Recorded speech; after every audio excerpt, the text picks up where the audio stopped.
আজকালকার ইয়াং ছেলেপেলের একটা বড় পার্সেন্টেজ পানটান খায় বেড়ায়, তাদেরকে ওই জায়গাটাই হিট করতে লাগবে।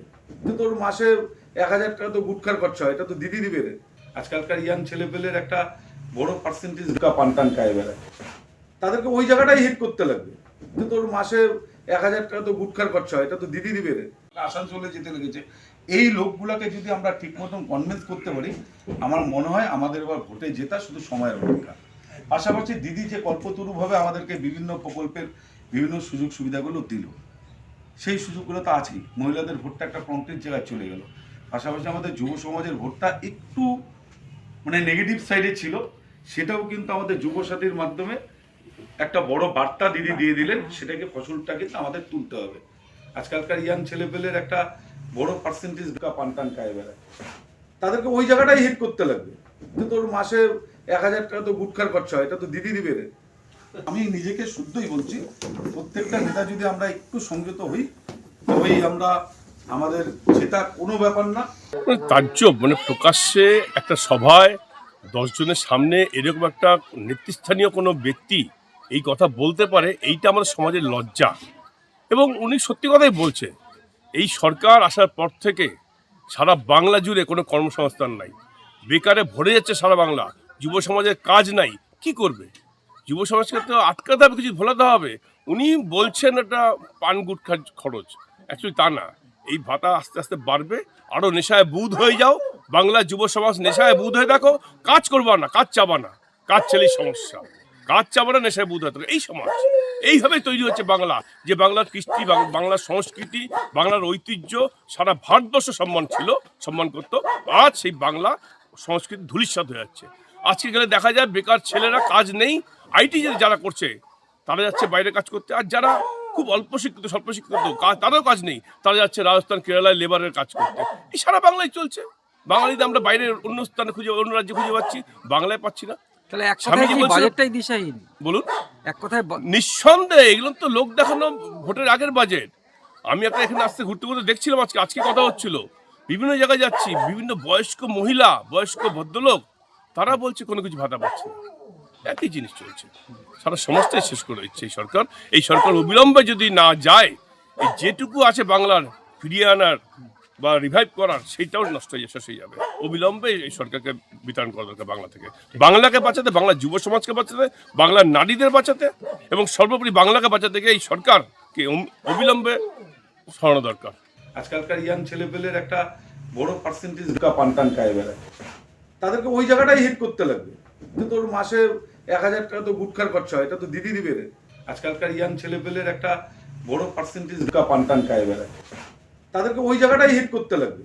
কিন্তু তোর মাসে 1,000 টাকা তো গুটখার খরচা হয়, এটা তো দিদি দিবে রে। আসানসোলে যেতে লেগেছে। এই লোকগুলোকে যদি আমরা ঠিক মতন কনভিন্স করতে পারি, আমার মনে হয় আমাদের এবার ভোটে জেতা শুধু সময়ের অপেক্ষা। পাশাপাশি দিদি যে কল্পতরুভাবে আমাদেরকে বিভিন্ন প্রকল্পের বিভিন্ন সুযোগ সুবিধাগুলো দিল, সেই সুযোগগুলো তো আছেই। মহিলাদের ভোটটা একটা কংক্রিট জায়গায় চলে গেল। পাশাপাশি আমাদের যুব সমাজের ভোটটা একটু নেগেটিভ সাইডে ছিল, সেটাও কিন্তু আমাদের যুব সাথীর মাধ্যমে একটা বড় বার্তা দিদি দিয়ে দিলেন। সেটাকে ফসলটা কিন্তু আমাদের তুলতে হবে। আজকালকার ইয়াং ছেলেপেলের একটা বড় পার্সেন্টেজ পানটান খায় বেড়ায়, তাদেরকে ওই জায়গাটাই হিট করতে লাগবে। কিন্তু তোর মাসে 1,000 টাকা তো গুটখার খরচা হয়, এটা তো দিদি দিবে রে। আমি নিজেকে শুদ্ধই বলছি, প্রত্যেকটা নেতা যদি আমরা একটু সংযত হই, তবেই আমরা আমাদের সেটা কোনো ব্যাপার না। আমাদের পশ্চিমবাংলার জননেত্রী মমতা বন্দ্যোপাধ্যায়, তিনি যখন যেটা বলেন সেটা করেন। আজকের দিনে দাঁড়িয়ে থেকে 1,000 থেকে বাড়িয়ে 1500, 1200 থেকে বাড়িয়ে 1700 টাকা, এই যে লক্ষ্মীর ভাণ্ডার পাচ্ছেন, অর্থাৎ মোট কথা কন্যাশ্রী ধরে, রূপশ্রী ধরে, শিক্ষাশ্রী, এই যে জনমুখী প্রকল্প তিনি যতগুলো বলছেন, সেই সুবিধাগুলো বাংলার মানুষ, সাধারণ মানুষ কিন্তু পাচ্ছেন। তো সেই জায়গায় দাঁড়িয়ে থেকে যত দিন যাচ্ছে, তৃণমূল কংগ্রেসের প্রতি মানুষের আস্থা ততই বেড়ে চলছে, মমতা বন্দ্যোপাধ্যায়ের উন্নয়নের প্রতি মানুষের বিশ্বাস আবার বেড়েই চলছে। অপরদিকে ভারতবর্ষে একজন মিথ্যে প্রতিশ্রুতি দেওয়া প্রধানমন্ত্রী, যিনি বাংলার মানুষকে বারংবার ধোঁকা দিচ্ছে, এর আগে বলেছিল যে আপনারা বিশেষ করে প্রত্যেকটা মানুষের অ্যাকাউন্টে 15 লক্ষ টাকা ঢুকবে। আজকের দিনে দাঁড়িয়ে থেকে 15 লক্ষ তো দূরে থাক, 15 টাকাও ঢুকে নেই। সেই জায়গায় দাঁড়িয়ে থেকে সেই বিজেপি, অর্থাৎ যে আমরা জুমলা পার্টি বলি, সেই জুমলা পার্টিতে মানুষ আর ভরসা করছে না, বিশ্বাস রাখছে না, তাদের কাছ থেকে সরে আসছে। সেই জায়গায় দাঁড়িয়ে তারা নিজেদের লোককে বিজেপি থেকে জুমলা পার্টিতে তাদের বিজেপি থেকে বাংলার জুমলা পার্টি অর্থাৎ এই বিজেপির যে আরেকটা নাম আমরা করছি সেই জুমলা পার্টিতে যোগদান করছে, সেটা নিয়ে আমাদের কোনো মাথা ব্যথা নাই। তো সেই জায়গায় দাঁড়িয়ে থেকে আরেকটা কথা আপনারা বললেন, আপনাদের মাধ্যমে আমি একটা ভিডিও দেখলাম, আপনারা বললেন যে ময়নাগুড়ি টাউন প্রেসিডেন্ট বিশ্বজিৎ সেন নাকি বলেছে যে 1500 টাকা যুব যে আমাদের যে যুব ভাতা যেটা দিচ্ছে সেই জায়গায় দাঁড়িয়ে থেকে যুবসাথী সেটার উদ্দেশ্যে নাকি গুটকা খাওয়ার কথা বলছেন। সেই জায়গায় দাঁড়িয়ে থেকে একটাই বলবো যে বিশ্বজিৎ সেনের নেতৃত্বকে আজকে বিজেপিরা ভয় পাচ্ছেন, তাই সেই জায়গায় দাঁড়িয়ে থেকে তার একটা মিথ্যে বানানো ভিডিও, জানি না সেই ভিডিওর আদৌ সত্যতা আছে কিনা সেটা আমাদের কাছে এ পর্যন্ত পৌঁছায়নি, অর্থাৎ আশা করা যায় একটা বানানো ভিডিও। সেই জায়গায় দাঁড়িয়ে থেকে বিশ্বজিৎ সেনের নেতৃত্বকে ভয় পাচ্ছে জন্য এই বানানো ভিডিও দিয়ে তাকে একটা দাগ দেওয়ানোর চেষ্টা করছে, এটার কোনো রকম সত্যতা নেই। এটাই আমাদের সফল, বিশ্বজিৎ সেনের নেতৃত্বকে তারা ভয় পাচ্ছে। আজকালকার ইয়াং ছেলেপেলের একটা বড় পার্সেন্টেজ পানটান খায় বেড়ায়, তাদেরকে ওই জায়গাটাই হিট করতে লাগবে। কিন্তু ওর মাসে 1000 টাকা তো গুটখার খরচা হয়, এটা তো দিদি দিবে রে। আজকালকার ইয়াং ছেলেপেলের একটা বড় পার্সেন্টেজ পানটান খায় বেড়ায়, তাদেরকে ওই জায়গাটাই হিট করতে লাগবে। কিন্তু ওর মাসে 1000 টাকা তো গুটখার খরচা হয়, এটা তো দিদি দিবে রে। আসানসোলে যেতে লেগেছে। এই লোকগুলাকে যদি আমরা ঠিক মতন কনভিন্স করতে পারি, আমার মনে হয় আমাদের এবার ভোটে জেতা শুধু সময়ের অপেক্ষা। পাশাপাশি দিদি যে কল্পতরুভাবে আমাদেরকে বিভিন্ন প্রকল্পের বিভিন্ন সুযোগ সুবিধাগুলো দিল, সেই সুযোগগুলো তো আছেই। মহিলাদের ভোটটা একটা কংক্রিট জায়গায় চলে গেল। পাশাপাশি আমাদের যুব সমাজের ভোটটা একটু মানে নেগেটিভ সাইডে ছিল, সেটাও কিন্তু আমাদের যুবসাথীর মাধ্যমে একটা বড় বার্তা দিদি দিয়ে দিলেন, সেটাকে ফসলটা কিন্তু আমাদের তুলতে হবে।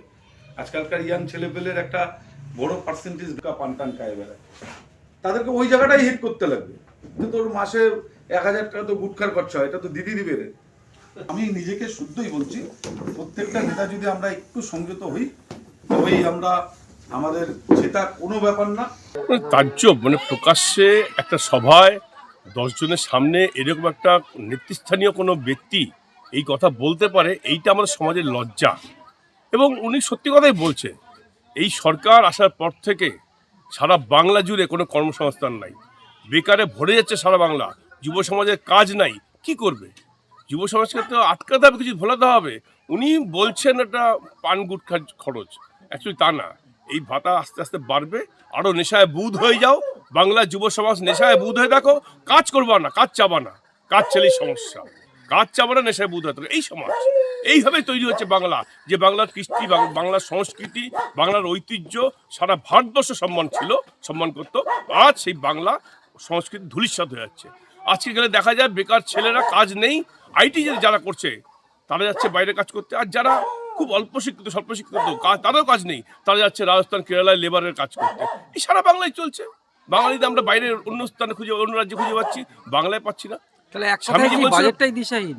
বলুন। এক কথায় নিঃসন্দেহে এগুলো তো লোক দেখানো ভোটের আগের বাজেট। আমি একটা এখানে আসতে ঘুরতে ঘুরতে দেখছিলাম, আজকে কথা হচ্ছিল, বিভিন্ন জায়গায় যাচ্ছি, বিভিন্ন বয়স্ক মহিলা, বয়স্ক ভদ্রলোক, তারা বলছে কোনো কিছু ভাতা পাচ্ছে না। একই জিনিস চলছে, সারা সমাজটাই শেষ করে দিচ্ছে এই সরকার। এই সরকার অবিলম্বে যদি না যায়, এই যেটুকু আছে বাংলার ফিরিয়ে আনার বা রিভাইভ করার, সেইটাও নষ্ট হয়ে শেষ হয়ে যাবে। অবিলম্বে এই সরকারকে বিতরণ করা দরকার বাংলা থেকে, বাংলাকে বাঁচাতে, বাংলার যুব সমাজকে বাঁচাতে, বাংলার নারীদের বাঁচাতে, এবং সর্বোপরি বাংলাকে বাঁচাতে গিয়ে এই সরকারকে অবিলম্বে সরানো দরকার।